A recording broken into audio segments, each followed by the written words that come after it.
Jaya TV நேயர்களுக்கு வணக்கம். ஹட்சன் கர்ட்ஸ் வழங்கும் அறுசுவை இது தனிசுவை நிகழ்ச்சியில் ஒரு தோசை ஒரு சட்னி இன்றைக்கி நம்ம பார்க்க போகிறது. என்ன தோசைன்னு கேட்குறீங்களா? சென்னா, அதாவது கொண்டக்கடலை வச்சு பண்ணுற கொண்டக்கடலை தோசை.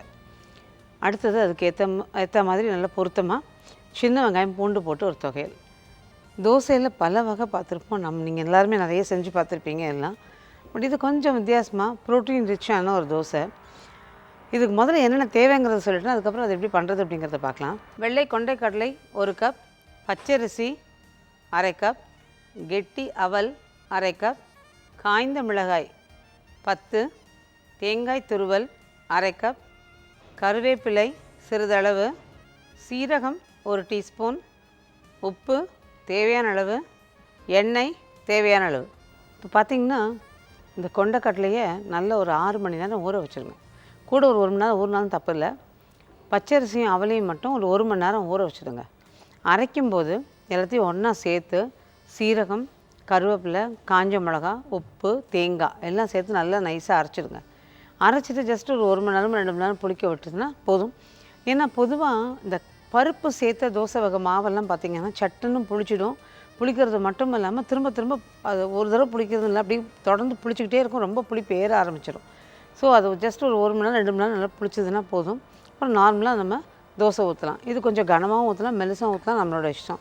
இப்போ பார்த்திங்கன்னா ஏற்கனவே நான் அந்த மாதிரி அரைச்சி வச்சுருக்கேன். இப்போது இந்த மாவை பார்த்திங்கன்னா நல்லா கொஞ்சம் திக்காக இருக்குது, கொஞ்சம் தண்ணி ஊற்றிக்கலாம்.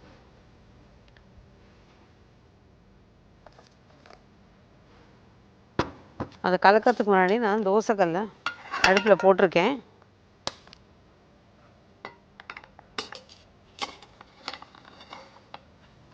அது காயட்டும். இந்த மாவை நல்லா கலந்துக்கலாம். இப்போ இந்த தோசைக்கு நம்ம பார்க்க போகிறது அடுத்தது பூண்டும் வெங்காயமும் சேர்த்து செய்கிற சட்னி, அதாவது தொகையல். அது ரொம்ப நல்லாயிருக்கும் அந்த காம்பினேஷன். இப்போ குழந்தைங்களுக்கு கொடுக்குறதா இருந்தால் குழந்தைங்க அந்த பூண்டு வெங்காயம் சாப்பிட்றதுங்கிறது கொஞ்சம் கஷ்டம். ஏன்னா அதில் கொஞ்சம் நம்ம காரமும் புளிப்பும் அதிகமாக சேர்க்க போகிறோம். அதுக்கு பதிலாக குழந்தைங்களுக்கு நீங்கள் தேங்காய் சட்னி அல்லது கொஞ்சம் கொத்தமல்லி சட்னி, தக்காளி சட்னி இந்த மாதிரி இதெல்லாம் கூட கொடுக்கலாம். இதை சின்ன சின்ன தோசைகளாக ஊற்றி குழந்தைங்களுக்கு ஒரு டிஃபன் பாக்ஸில் வச்சு கொடுக்கறதுக்கு ரொம்ப நல்லாயிருக்கும். அது மட்டும் இல்லைங்க, இது பார்த்திங்கன்னா நம்ம சாதாரணமாக தோசைன்னு நினச்சி சாப்பிட்றத கூட இது ஒரு நல்ல ப்ரோட்டீன் ரிச் ஃபுட்டு. இந்த தோசையை சாப்பிடும்போது குழந்தைங்களுக்கு எனர்ஜி லெவல் நல்லாயிருக்கும், வளர்ச்சி நல்லாயிருக்கும். ஸோ நம்ம கொண்டக்கடலையே சுண்டல் அந்த மாதிரி குழம்புல போட்டு அந்த மாதிரி பண்ணுறத கூட இந்த மாதிரி தோசையாக பண்ணும்போது கூட அவங்க இஷ்டமாக சாப்பிடுவாங்க. இப்போ இந்த கல் காஞ்சிருக்கு.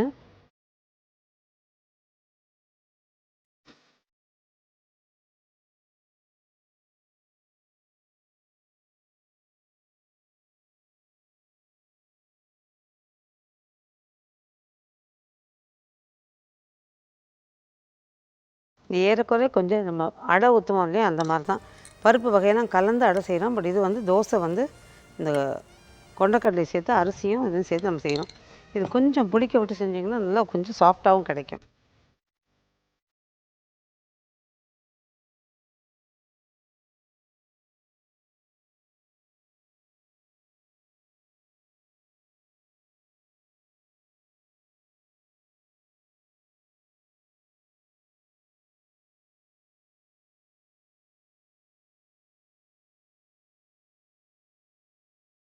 இது கொஞ்சம் புளிக்க விடும்போது பார்த்திங்கன்னா இன்னும் கொஞ்சம் எக்ஸ்ட்ரா அது ஓரளவுக்கு கொஞ்சம் நல்லா புளிக்க வச்சு பண்ணிங்க அப்படின்னா அந்த சாஃப்ட்னஸ் உங்களுக்கு நல்லாவே கூடும்.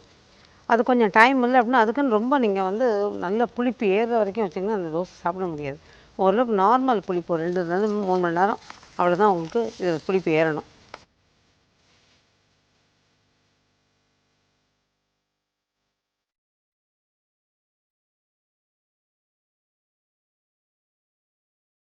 தோசையை எடுத்துருக்கேன், அடுத்து ஒன்றேன்னு ஊற்றுறேன்.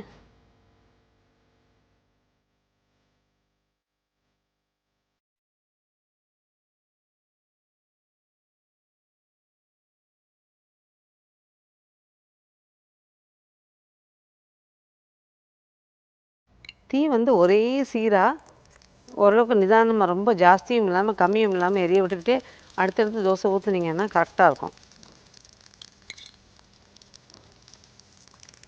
இதில் பார்த்திங்கன்னா இப்போ நம்ம வெறும் கொண்டக்கடலை அவல் அந்த சாஃப்ட்னஸ்க்காக தான் அந்த அவல் சேர்த்துருக்கோம்.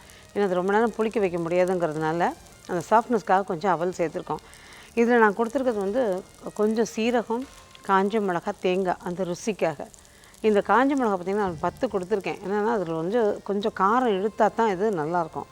காரம் பிடிக்கலன்னு நினைக்கிறவங்க அதை நீங்கள் குறைச்சிக்கலாம். ஆனால் காஞ்ச மிளகாய் அளவு பச்சை மிளகாய் இந்த தோசையில் சிறக்கலை.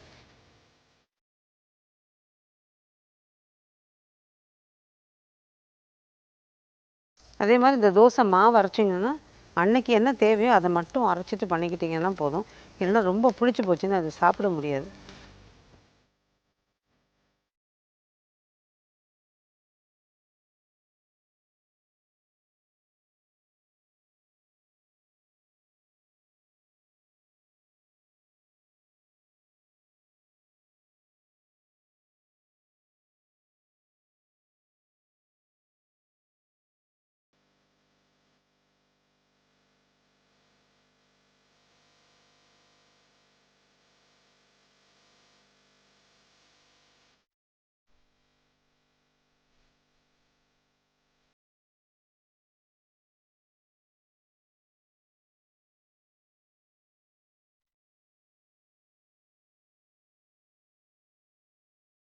நல்லா சூடாக கொடுத்தீங்கன்னா அந்த தோசை ரொம்ப நல்லாயிருக்கும். அப்போவே சுட போட்டு கொடுக்கறதுக்கு இது ரொம்ப டேஸ்டியாக ரொம்ப நல்லாயிருக்கும். இந்த கொண்டக்கடலையை நான் வந்து அப்படியே அரைச்சிருக்கேன். இதில் வந்து இன்னும் கொஞ்சம் அந்த ப்ரோட்டீன் லெவல் கூடணும் அப்படின்னா நீங்கள் வந்து அதை நல்லா ஊற வச்சு முளைக்கட்டி அந்த மாதிரி கூட அதை அரைச்சிக்கலாம். அது இப்போ அந்த பருப்பை நல்லா ஊற வச்சுட்டு ஒரு துணியில் கட்டி வச்சுட்டு எப்போ அரைக்கிறீங்களோ அரைக்கிறதுக்கு 1 மணி நேரத்துக்கு முன்னாடி இந்த அரிசியும் அவலையும் ஊற போட்டுட்டு சேர்த்து அரைச்சிங்க அப்படின்னா உங்களுக்கு முளைக்கட்டின பயிர் கேட்கவே வேணாம். அதனோட ஃபுல் ப்ரோட்டீன் வேல்யூ அதில் இருக்குது. ஸோ அந்த மாதிரியும் கொடுக்கலாம். இப்போ இது வெறுமனே நான் ஏற்கனவே சொன்ன மாதிரி ஒரு கொத்தமல்லி சட்னியோ தேங்காய் சட்னியோ வச்சு கொடுக்குறீங்க இல்லையா. பட் குழந்தைங்களுக்குன்னு கொடுக்குற போது நீங்கள் அதில் ஜாம் தடவி கொடுக்கலாம். அப்புறம் கொஞ்சம் சாஸ் தடவி கொடுக்கலாம். இப்போ தான் குழந்தைங்களுக்கு சாஸ் ஜாம்லாம் ஒரு க்ரேஸ் ஆச்சு. ஸோ அந்த மாதிரி கூட இந்த தோசைக்கு அதுவுமே இது பொருந்தும். ஸோ அந்த மாதிரி அதே மாதிரி ஒரு இனிப்பு சட்னி குழந்தைங்களுக்கு அயர்ன் ரிச்சான ஒரு சட்னி சொல்லணும் அப்படின்னா நம்ம பேரிச்சம்பழம் இருக்கு இல்லையா, பேரிச்சம்பழம் கொஞ்சம், திராட்சை கொஞ்சம், அதில் ஒரே ஒரு சொல புளி, கொஞ்சம் உப்பு, மிளகாத்தூள் ஒரு சிட்டிகை, சீரகத்தூள் ஒரு 1/2 டீஸ்பூன் இது எல்லாத்தையும் கலந்து நல்லா நைஸாக அரைச்சி வச்சுக்கிட்டிங்கன்னா அதுவும் இந்த சட்னிக்கு வந்து இந்த தோசைக்கு இந்த குழந்தைங்களுக்கு ரொம்ப நல்லாயிருக்கும். நிச்சயமாக அது பிடிக்கும். அதாவது பேரிச்சம்பழத்தோடு கூட கொஞ்சம் வெல்லம் சேர்த்துக்கலாம் அல்லது தேன் சேர்த்துக்கலாம். இதையும் கலந்துட்டு அதுக்கப்புறம் இந்த தோசையோடு பரிமாறினீங்கன்னா குட்டி குட்டி தோசையாக ஊற்றி ஒரு கப்பில் அந்த சட்னியும் வச்சு குழந்தைங்களுக்கு கொடுத்தீங்க அப்படின்னா நிச்சயமாக அது நல்லா என்ஜாய் பண்ணுவாங்க. ஸோ இந்த அயன் லெவல், அதாவது வெல்லத்தில் இருக்கிற அயன், பேரிச்சம்பழம், கால்சியம் இது எல்லாமே சேரும்போது குழந்தைங்களுக்கு ரொம்ப நல்லது.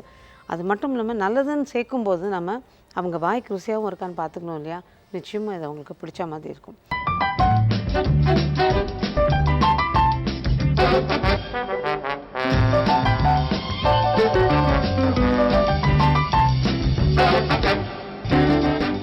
நம்ம அடுத்து பார்க்க போகிறது பூண்டு வெங்காய சட்னி. அதுக்கு என்னென்ன தேவைங்கிறத பார்த்துக்கலாம். அதுக்கப்புறம் அது எப்படி பண்ணுறதுங்கிறத பார்க்கலாம். சின்ன வெங்காயம் 1 கப், சிறிய பூண்டு 10, காய்ந்த மிளகாய் 10, புளி ஒரு சிறிய உருண்டை, உப்பு தேவையான அளவு, எண்ணெய் 2 டேபிள் ஸ்பூன், கடுகு 1 டீஸ்பூன், கருவேப்பிலை சிறிதளவு. இப்போ பார்த்தீங்கன்னா இந்த கார சட்னிக்கு நான் கடாய் அடுப்பில் காய போட்டிருக்கேன். அதாவது இந்த பூண்டு வெங்காய சட்னி இது கொஞ்சமாக ஜஸ்ட் ஒரு 1/2 டீஸ்பூன் அளவுக்கு எண்ணெய், அதில் இந்த மிளகாயை நிறம் மாறுற மாதிரி வறுக்க வேண்டாம். லேசாக கொஞ்சம் வாசனை வரணும். ஏன்னா நம்ம இதை வந்து திரும்ப போட்டு கிளறியோ வதக்கியோ அந்த மாதிரி பண்ண போகிறதில்ல. ஸோ கொஞ்சம் இந்த பச்சை வாசனை போகிறதுக்கு லேசாக ஒரு வறுத்துக்கிட்டோம் அப்படின்னா அதுக்கப்புறம் இந்த சட்னி நல்லாயிருக்கும். வெங்காயம் பூண்டு அரைக்கும்போது தாளிக்கும் போது பார்த்திங்கன்னா தாளித்து அப்படியே அந்த கிணத்துல போட்டுருவோம். ஸோ அந்த சூட்டுக்கு வந்து இன்னும் கொஞ்சம் நல்லா வாசனை வரும். இது முதல்ல நல்லா வறுத்துருவோம்.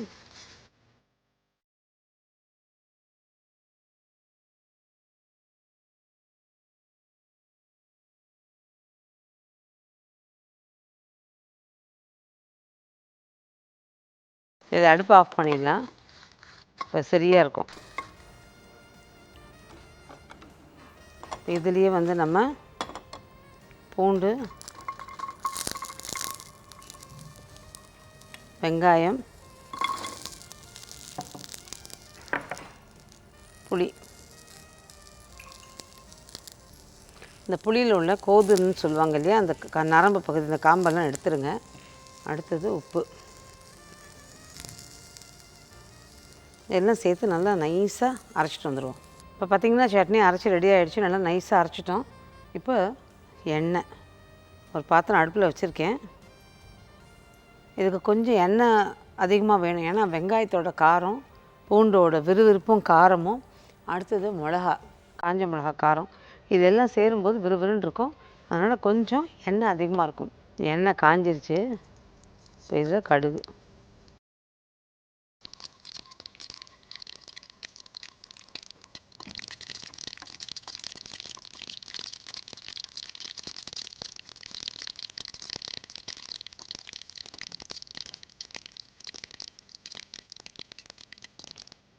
அடுத்தது கருவேப்பிலை. கருவேப்பிலையை போட்டுட்டு இந்த சட்னியை இதில் போட்டு நல்லா பரவலாக வச்சிடலாம்.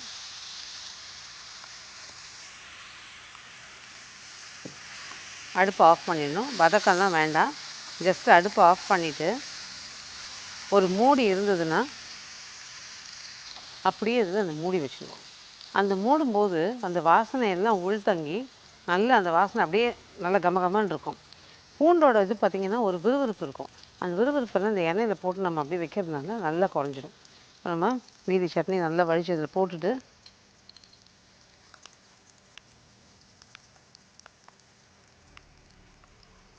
இது ஆக்சுவலாக அந்த எண்ணெயோடு தான் நீங்கள் பரிமாற முடியும். அப்போ தான் நல்லாயிருக்கும், அந்த காரத்துக்கெல்லாம் சேர்த்த மாதிரி நல்லாயிருக்கும். நான் அடுப்பு ஏற்கனவே ஆஃப் பண்ணிவிட்டேன், ஜஸ்ட்டு கிளறி விடுறேன், அவ்வளோதான்.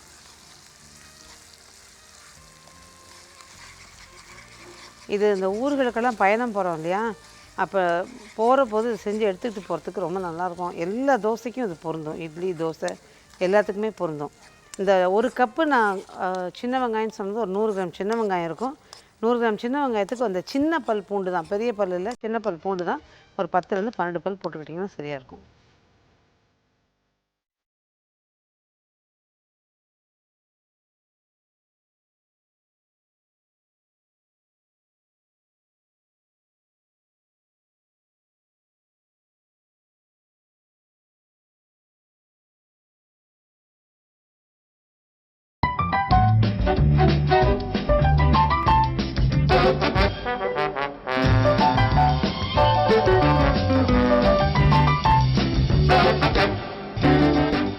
இப்போ நேயர்களுக்கு சின்ன சின்ன டிப்ஸ், நீங்கள் விரும்புகிற ஒரு விஷயம், எனக்கு தெரிஞ்ச விஷயங்கள், இதை உங்களோட பகிர்ந்துக்கிறேன்.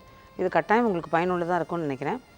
இப்போ பார்த்திங்கன்னா தோசை, இந்த தோசையை பற்றி சொல்லும்போது பார்த்தா அதாவது ஹோட்டல் தோசை மாதிரி எங்களுக்கு வரல மேடம். அது எப்படி அப்படி முறுமுறுன்னு எடுக்கிறாங்க, அவ்வளோ நல்லா இருக்குது டேஸ்டியாக, பார்த்தா நல்லா கிறிஸ்பாக வருது, ஆனால் வீட்டில் நம்ம போட்டால் அப்படி வரலையே அப்படின்னு. ஸோ தோசை மாவு ஹோட்டலில் பண்ணுறது கொஞ்சம் வித்தியாசம். அதே சமயம் பார்த்திங்கன்னா நீங்கள் ஹோட்டல் தோசையை வீட்டுக்கு வாங்கிட்டு வந்து ஆற வச்சு சாப்பிடவே முடியாது. ஆனால் நம்ம வீட்டில் போடுற தோசையை நீங்கள் நார்மலாக ஆற வச்சா கூட அந்த சாஃப்ட்னஸ் கொஞ்சம் கூட குறையாது. அதுக்காக ஹோட்டல் தோசை நல்லா இல்லைன்னு சொல்லலை, கட்டாயம் நல்லாயிருக்கும், ஆனால் அங்கே சுட சுட சாப்பிட்ற மாதிரி. அதே மாதிரி அவங்க அரைக்கிற அந்த மாவு பார்த்திங்கன்னா அதில் கொஞ்சம் சர்க்கரை சேர்ப்பாங்க. அதை நம்ம சாதாரணமாக அரைக்கிற அரிசி உளுந்தோட கூட சர்க்கரை, கடலை மாவு இதெல்லாம் சேர்த்து தோசை ஊற்றும்போது தான் உங்களுக்கு அந்த மாதிரி ஹோட்டல் தோசை ஒரே மாதிரி நல்லா இதுவாக வருது. அப்புறம் இன்னொரு விஷயம், பொதுவாக ஹோட்டலுக்குள்ளே எட்டி பார்த்து எல்லோரும் நம்ம எல்லாமே விளையாட்டாக பேசிப்போம். ஐயோ, சின்ன தொடப்பத்தை வச்சு அது தண்ணியை தெளித்து அதுக்கப்புறம் அந்த எண்ணெயும் தெளித்து அந்த தொடப்பத்தால் துடைக்கிறாங்க அப்படின்னு. ஆனால் அது தோசை கல்லுக்குன்னு வச்சுருக்க தொடப்பம் தான். அந்த தொடப்பம் பார்த்திங்கன்னா எதுக்காக அந்த மாதிரி ஒவ்வொரு தோசை ஒரு தோசைக்கு இன்னொரு தோசை ஊற்றும்போது அந்த இடைவெளியில் அந்த எண்ணெயும் தண்ணியும் கலந்த இதை தெளித்து தான் நம்ம துடைக்கிறாங்க அவங்க. அது எதனாலன்னா அந்த சூடு இருக்குது இல்லையா, அந்த கல்லில் உள்ள சூடை வந்து சமமாக அது பரப்பிடும். இந்த பரவலாக அந்த சூடு பரவணுங்கிறதுக்காகத்தான் அதை தண்ணி தெளித்து எண்ணெய் தெளித்து தொடச்சி எடுக்கிறது. அப்போ பார்த்திங்கன்னா உங்களுக்கு ஒரே மாதிரி அந்த ப்ரௌனிங் கிடைக்கும். அதாவது தோசையில் வந்து அந்த கலர் மாறுறது ஒரே மாதிரி கிடைக்கும். இந்த தோசை கல்லில் தண்ணி தெளித்து பண்ணுறது அந்த ஹீட்டை ரெகுலேட் பண்ணுறதுக்கு. இது ஒன்று அப்படின்னா இந்த சர்க்கரை சேர்க்குறாங்க இல்லையா, அந்த சர்க்கரை சேர்க்கும்போது பார்த்திங்கன்னா ஒரு மாதிரி பளபளப்பு கொடுக்கும். அதுவும் பார்த்திங்கன்னா அந்த தோசைக்கு ஒரு நல்ல அழகு கொடுக்கும், சாப்பிட்றதுக்கும் உங்களுக்கு நல்லாயிருக்கும். இப்போ பார்த்திங்கன்னா நம்மளாக இருந்தால் தோசை ஊற்றின உடனே அது மேலே எண்ணெயை ஊற்றி நல்லா வேக வச்சு எடுப்போம். ஆனால் ஹோட்டலில் பார்க்குறப்ப கவனித்து பார்த்திங்கன்னா தெரியும், தோசையை ஊற்றிட்டு ஒரு 2 நிமிஷம் கழித்து எண்ணெயை ஊற்றிட்டு டக்குன்னு மடித்து எடுத்துருவாங்க. ஸோ அது வந்து சில நேரங்களில் எண்ணெய் வந்து அதில் அந்த பச்சையோட லேசாக இருக்கும், பட் வாசனை தெரியலன்னா கூட சில நேரங்களில் அது வந்து வயிறு அப்செட் பண்ணும். ஸோ ஹோட்டல் தோசை அப்படிங்கிற போது நிச்சயமாக டேஸ்ட்டு வாய்க்கு ருசியாக நல்லாயிருக்கும் எல்லாம், ஆனால் சூடாக சாப்பிடும்போது நம்ம வீட்டு தோசை எப்படி வேணால் நீங்கள் மொறுமொறுப்பாவோ சாஃப்டாவோ எப்படி வேணால் சாப்பிட்டுக்கலாம். சரி, அந்த ஹோட்டல் தோசை வீட்டுக்கு கொண்டு வரது எப்படி அப்படின்னு கேட்டிங்கன்னா, இப்போது நான் ஒரு அரிசி அந்த அளவு மட்டும் ஒன்றேன்னு சொல்கிறேன். அந்த ரெசிபியை குறிச்சிக்கோங்க. நிச்சயமாக அது ரொம்ப நல்லாயிருக்கும். அதாவது 1 கப் புழுங்கலரிசினா 1 கப் பச்சரிசி, 1/4 கப் கடலைப்பருப்பு, 1/4 கப் துவரம்பருப்பு, 1 டீஸ்பூன் வெந்தயம். அந்த 1/4 கப் கடலைப்பருப்பு துவரம்பருப்போட ஒரு 1/4 கப் உளுந்தும் சேர்த்துக்குங்க, 1 டீஸ்பூன் வெந்தயமும் சேர்த்துக்குங்க. எல்லாத்தையும் ஒன்றா ஊற போடுங்க. நல்லா ஊறினதுக்கப்புறமா நல்லா நைஸாக அரைச்சிடுங்க. அரைச்சிட்டு நீங்கள் நல்லா நம்ம எப்போவுமே புளிக்க வைக்கிற மாதிரி புளிக்க வச்சுடுங்க. தோசை ஊற்றுற போது நம்ம அதில் கொஞ்சம் போல் சர்க்கரையை போட்டு நல்லா கலந்துட்டு தோசை ஊற்றுங்க. இதே நீங்கள் சரி இந்த மாவெல்லாம் அரைக்கிறதுக்கு முடியல, வீட்டில் இருக்கிற தோசை மாவில் நான் எப்படி பண்ணுறது அப்படின்னு கேட்டிங்கன்னா, வீட்டில் இருக்கிற தோசை மாவு அதாவது இட்லி மாவை தான் நம்ம கொஞ்சம் கரைச்சி தோசை ஊற்றுவோம். அந்த கரைக்கிற போது கொஞ்சம் கடலை மாவும் கொஞ்சம் சர்க்கரையும் போட்டு கரைச்சி தோசை ஊற்றுனீங்கனாலும் ரொம்ப நல்லா வரும். இப்போ நான் முதல்ல சொன்னேன் இல்லையா, ஹோட்டல் தோசைக்கான அளவு, அந்த மாவை நீங்கள் அன்னைக்கு என்ன தேவையோ அதை மட்டும் அரைச்சி வச்சுக்கிட்டு பண்ணிக்கலாம். ஏன்னா பருப்பு சேர்க்கறதுனால சீக்கிரம் புளிக்க ஆரம்பிச்சிடும். சரி, இது எல்லாம் இருக்குது. இன்னும் ஒரு நல்ல இன்ட்ரெஸ்டிங்கான ஒரு விஷயம், நேரில் ஒத்துப்பீங்கன்னு நினைக்கிறேன். நம்ம தோசை ஊற்றுற கல் பார்த்திங்கன்னா, அந்த நாளில் கருங்கல், அந்த கல் காய வச்சு அதில் தோசை ஊற்றுற நாட்களும் உண்டு. இப்போ பார்த்திங்கன்னா இரும்பு கல், அப்புறம் அந்த வார்ப்பு கல், இதெல்லாம் சொல்கிறோம். எல்லாம் தாண்டி நம்ம நான்ஸ்டிக்குக்கு வந்திருக்கோம். நான்ஸ்டிக்லேயும் தோசை ஊற்றி பாருங்கள், அதே மாதிரி இரும்பு கல்லுலேயும் தோசை ஊற்றி பாருங்கள். ரெண்டுத்துக்கும் டெக்ஸ்சரில் நிறைய டிஃப்ரென்ஸ் இருக்கும். இந்த இரும்பு கல்லில் தோசை ஊற்றும் போது அதனோட டெக்ஸ்சரும் வேறு தான், டேஸ்ட்டும் வேறு தான். நிச்சயமாக நேர்களெல்லாம் ட்ரை பண்ணி பார்த்துட்டு சொல்லுங்கள். அதே மாதிரி நான்ஸ்டிக்கை பற்றி பேசும்போது இன்னும் 2-3 விஷயங்கள் நான்ஸ்டிக்கை பற்றி உங்களோட பரிமாறிக்கணும். ஆக்சுவலாக நான்ஸ்டிக்குக்கு நான் விரோதியும் இல்லை, நண்பனும் இல்லை. என்ன காரணம்னா, நமக்கு தேவைக்கு அழகாக டேபிளில் வைக்கவோ ஒரு அவசரத்துக்கு பயன்படும் நம்ம உபயோகப்படுத்திக்கிறோம். இந்த நான்ஸ்டிக் நம்மளோட டெண்டன்சி என்ன அப்படின்னா, நான்ஸ்டிக்கில் நம்ம சட்டுன்னு எந்த ஒரு பொருளும் கெட்டு போச்சுன்னா உடனே தூக்கி போட்டுற மாட்டோம். அதை மேக்ஸிமம் எவ்வளோ பயன்படுத்த முடியுமோ பயன்படுத்துவோம்.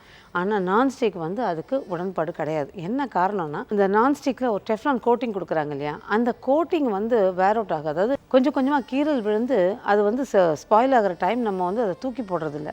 ஆனால் அவங்க இன்சிஸ்ட் பண்ணுறது என்ன அப்படின்னா, அது ரொம்ப கீறல் விட ஆரம்பித்த உடனே நீங்கள் அதை தூக்கி போட்டுட்டு புதுசு வாங்கிக்கிங்க.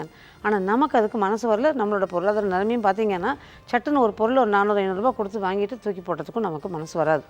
ஸோ நம்ம என்ன பண்ணுறோம், அதை திரும்ப உபயோகப்படுத்தணும். அது உடம்புக்கு நிறைய கேடு விளைவிக்குது அப்படின்னு சொல்லி இன்றைக்கி பரவலாக சொல்கிறாங்க. அதில் கான்ட்ரவர்சிஸும் இருக்குது. பட் எனக்கு தெரிஞ்ச இந்த விஷயங்களை அதை பரிமாறிக்கிறேன். நமக்கு ரொம்ப சௌரியமாக இன்றைக்கி பார்த்திங்கன்னா, ஒட்டாமல் தோசைக்கல்ல அழகாக தோசை வந்துடும். குழிப்பணியார கல்லேருந்து குழிப்பணியாரம் வந்துடும். ஆனால் ஆப்பம் பார்த்திங்கன்னா, ஆப்பத்துக்கு ட்ரெயின் பண்ண சட்டியாக இருந்தாலும் சமயங்களில் ஓட்டும். இதெல்லாம் சௌரியங்கள் அவசரத்துக்கு இதெல்லாம் நம்ம ஏற்பாடு பண்ணிக்கலாம். ஆனால் நம்ம பாரம்பரியமாக யூஸ் பண்ணுற அந்த இரும்பு கல்லுக்கு ஈடு என்ன கிடையாதுங்க.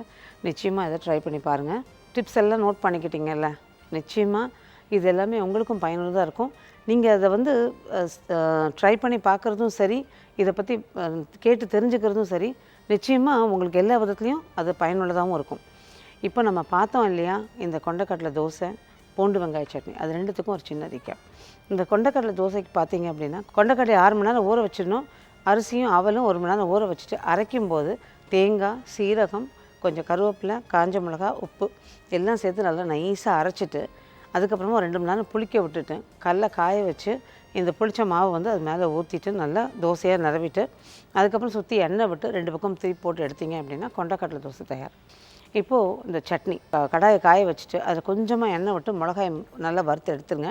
இந்த வறுத்த மிளகாயோட பூண்டு, சின்ன வெங்காயம், உப்பு, புளி எல்லாம் சேர்த்து நல்லா நைஸாக அரைச்சிடுங்க. அதுக்கப்புறமா திரும்ப ஒரு கடாயை காய வச்சு நிறைய எண்ணெய் ஊற்றி கடுகு, கருவேப்பிலை தாளித்து இந்த அரைச்ச சட்னி அதில் கொட்டி ஒரு மூடி போட்டு மூடி இந்த அடுப்பை ஆஃப் பண்ணிவிடுங்க. அதுக்கப்புறம் நல்லா கலந்துட்டு எடுத்தீங்க அப்படின்னா பூண்டு வெங்காய சட்னி தயார். நல்ல ஒரு வாய்க்கு ருசியான ஒரு தோசை, அதோட கூட நல்லா ஒரு காரசாரம், உப்பு இதெல்லாம் கலந்து, புளிப்பு எல்லாம் கலந்த ஒரு சட்னியும் பார்த்தோம். நிச்சயமாக அதை ட்ரை பண்ணி பாருங்கள். ஏன்னா குழந்தைங்களுக்கு நீங்கள் நல்லா ப்ரோட்டீன் ரிச்சாக கொடுக்கணும் அப்படின்னு நிறைய நேர்கள் ஃபோன் பண்ணி கேட்கும்போது அவங்களுக்கு எனக்கு தெரிஞ்ச நிறைய விஷயங்களை சொல்கிறேன். இன்றைக்கி அதை எல்லாரோடையுமே பகிர்ந்துக்கிறேன். ஸோ மீண்டும் ஹட்சன் கர்ட்ஸ் வழங்கும் அறுசுவை இது தனிசுவை நிகழ்ச்சியில் வரும் வாரமும் உங்களை சந்திக்கிறேன். நன்றி, வணக்கம்.